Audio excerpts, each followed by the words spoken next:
দেখতে দেখতে অবশেষে ঈদ চলে আসলো। হ্যালো এভরিওয়ান, আসসালামু আলাইকুম। সবাইকে পবিত্র ঈদ উল ফিতরের অনেক শুভেচ্ছা। এই যে ঘড়িতে অলরেডি 7:30 বেজে গিয়েছে।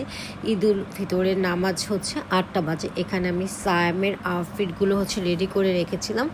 ফাইনালি সায়াম রেডি হয়ে এখন ঈদের নামাজ পড়তে চলে যাবে। আর এই যে সাথে আমার গুল্লু মানে ছোটো চিক আজকে ফর দ্য ফার্স্ট টাইম ঈদের জামাতে যাচ্ছে। ওর জন্য সবাই মাশাল্লাহ বলতে ভুলবেন না। দেন ওদেরকে বিদায় দিয়ে এখানে ওরা আসার জন্য আমি ব্রেকফাস্ট রেডি করেছিলাম। পুডিং ছিল, তারপর কুনাফা ছিল, ডাবের পুডিং ছিল, তারপর লাচি সেমাই ছিল, গরুর মাংস ছিল, জুস ছিল, পরোটা ছিল, সব কিছু রেডি করে রেখেছি। আর দেন সাথে সাথে আমার রুমটাও গুছিয়ে ফেলেছি। এর আগের দিন ব্লগে আপনারা দেখতে পেয়েছেন যে আমি বাকি রুমগুলো আগের দিন গুছিয়ে ফেলেছিলাম, আমার রুমটা বাকি ছিল।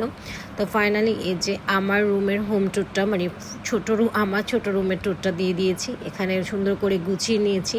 আর আজকের ব্লগটি ভালো লাগলে লাইক, কমেন্ট অ্যান্ড সাবস্ক্রাইব করতে ভুলবেন না। দেন আর কোনো ক্লিপ নিতে মনে নেই, মানে এত টায়ার্ড ছিলাম, ঘুমিয়ে পড়েছি।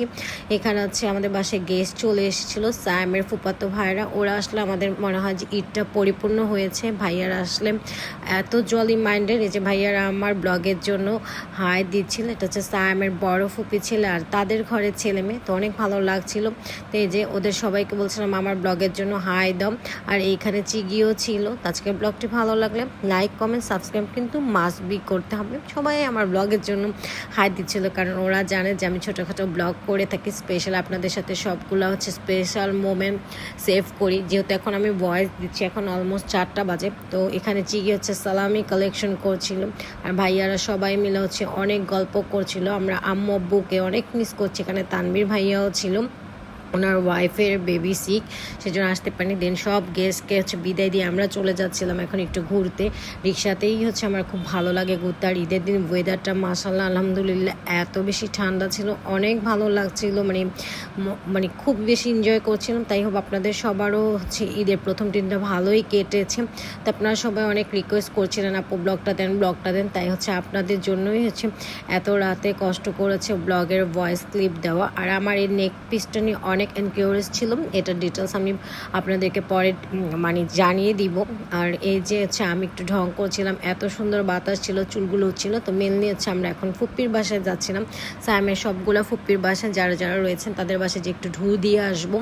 তো এই যে আমাকে কেমন লাগছে আজকের আউটফিটে অবশ্যই কমেন্টস করে জানাবেন কিন্তু। তো ফাইনালি যে চিগি চলে এসছি, আমরা ফুপির বাসায় চলে আসছি। এখন ফুপির বাসায় চলে লিফটে একটু ক্লিপ নিয়ে নিচ্ছিলাম। তো এই লিফটটা সবারই পরিচিত, এর আগেও আমরা ফুপির বাসায় শেয়ার করেছি। যে ফুপি আমাদেরকে রিসিভ করছে না। ফুপির বলছে না আমি এখন মেকআপ করা না, তুমি আমার ক্লিপ নিবা না। তাম বলছে তুমি এমনিতেই সুন্দর, তো মেকআপ করা লাগবে না। তো আসার সাথে সাথে এখানে আমরা ডেজার্ট খেতে বসে গিয়েছিলাম। এখানে অনেক টাইপের ডেজার্ট ছিল। তো ফুপির বাসায় সবাই মিলে আমরা এসেছিলাম, মানে সায়ামের বড় ফুপি ছেলের ওনারাও এসেছিলো, ওনাদের সাথে আমরা পরে জয়েন করেছিলাম।